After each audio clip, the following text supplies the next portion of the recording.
C'est sûr que les cours d'éducation physique, c'est très important pour les jeunes parce que ça permet aux jeunes d'acquérir des habiletés motrices. Des habiletés motrices qui sont essentielles pour la pratique d'activité physique. Les jeunes découvrent alors de nouvelles activités physiques et sportives qui peuvent leur donner le goût d'être actifs à l'école et à l'extérieur de l'école. Le rôle de l'éducateur et de l'éducatrice physique est crucial. Ses connaissances et son influence en font la personne idéale pour guider les jeunes vers un mode de vie physiquement actif. On est toujours perçu comme la personne par les enfants parce qu'ils viennent jouer avec nous autres, ils viennent apprendre par le jeu. On est chanceux d'avoir cette chance-là. Un rôle passionnant et gratifiant, mais parfois exigeant. Car, pour gagner la confiance des enfants, l'éducateur physique doit être un modèle crédible. Un éducateur physique va donner le goût de bouger à ses jeunes, je pense, s'il est motivant, enthousiasme. C'est quelqu'un qui va montrer qu'il a besoin de faire de l'activité physique, c'est son énergie, il carbure à ça. Il est aussi important de connaître les goûts des jeunes et de parfaire leurs compétences en s'inscrivant dans un processus de formation continue. Trop de jeunes évoquent leur manque d'habileté. Aussi, l'éducateur physique doit veiller à ce qu'ils acquièrent très tôt les habiletés motrices de base, et pas seulement dans un but sportif.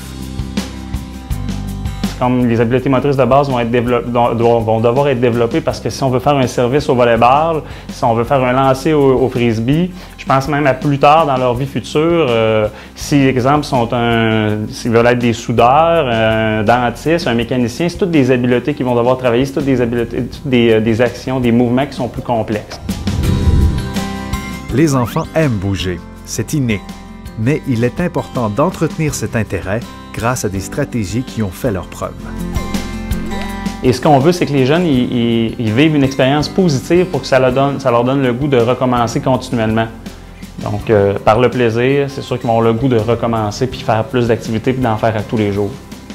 On doit faire vivre aux élèves une diversité d'activités, plusieurs types d'activités, des activités collectives, des activités individuelles, des activités de combat, des activités de plein air, un maximum afin qu'on favorise la participation de tous les jeunes. La responsabilisation est le premier pas vers un changement durable.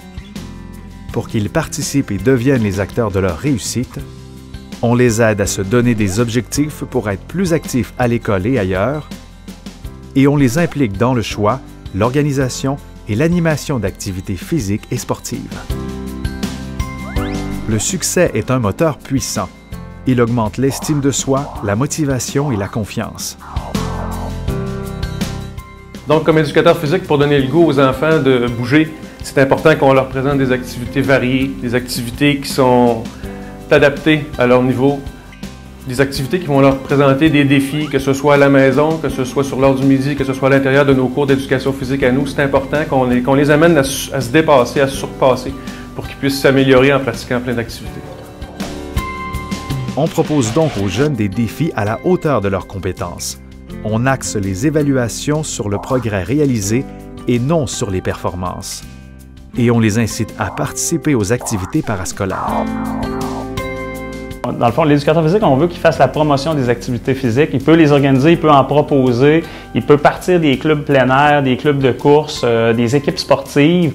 Mais c'est sûr que l'éducateur physique, ça doit être quelqu'un qui doit être très impliqué dans son école. L'éducateur physique est plus qu'un maître de jeu.